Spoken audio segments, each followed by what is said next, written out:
Today we're going to dig into one of the oldest and, frankly, most chilling fables ever told. It's a story that feels like it's from another world, but believe me, its lesson on kindness, on dangerous assumptions, and on self-preservation, well, it's sharper and more relevant right now than ever before. And this one line, man, it just perfectly captures the entire problem, doesn't it?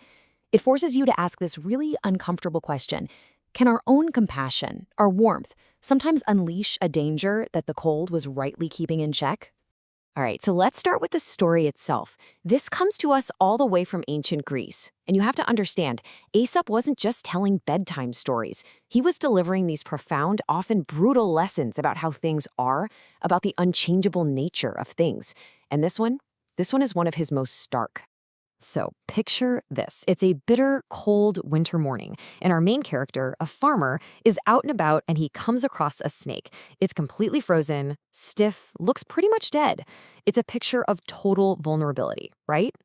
And this is the moment where it all goes wrong. The farmer isn't clueless. He knows what a snake is. He knows it's deadly.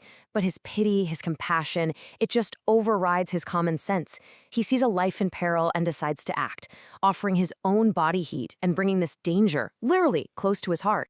Well, you can probably guess what happens next. The farmer's kindness works. The warmth brings the snake back to life.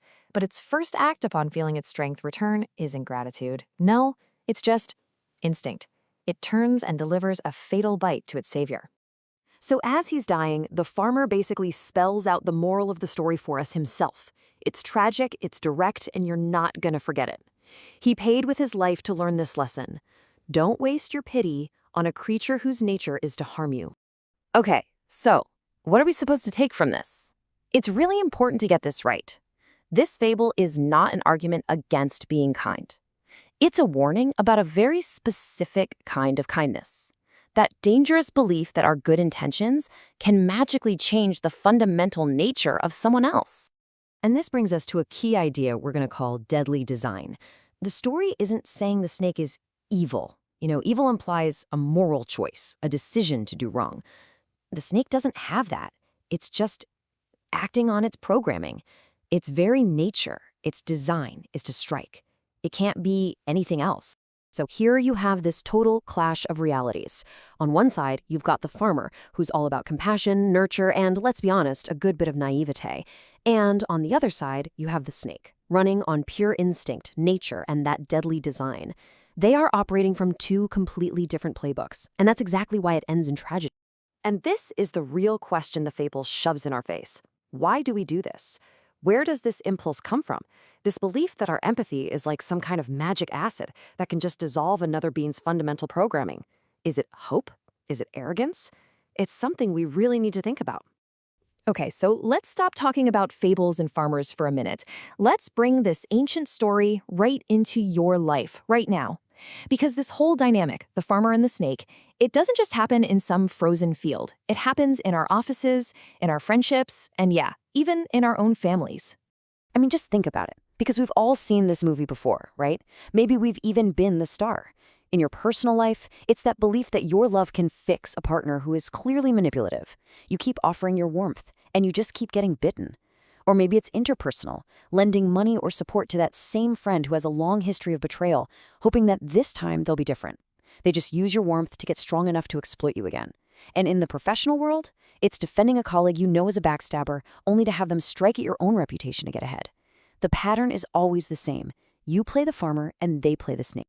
So this is a moment for a real gut check. Take a second and ask yourself honestly, are you trying to warm someone right now whose nature has repeatedly, and I mean repeatedly, proven to be toxic? Who are you giving your warmth to, even though they've shown you over and over again that their nature is to strike? Now, look, the takeaway here is absolutely not to become a cold, cynical person who trusts no one. That's the easy but wrong answer. The goal is to get smarter.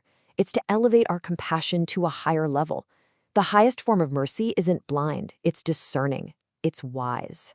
And here's maybe the most critical distinction you'll ever make: learning the difference between someone who is hurt and someone who is harmful. A person who is hurt is in a temporary state. They're capable of healing, of changing. But a person who is harmful, that's about their nature. Their actions are destructive by design. Helping the first person is compassion. Trying to help the second by pulling them close is self-destruction. This quote just flips the whole script. See, keeping a safe distance from someone harmful isn't cruel. It's actually a form of wisdom.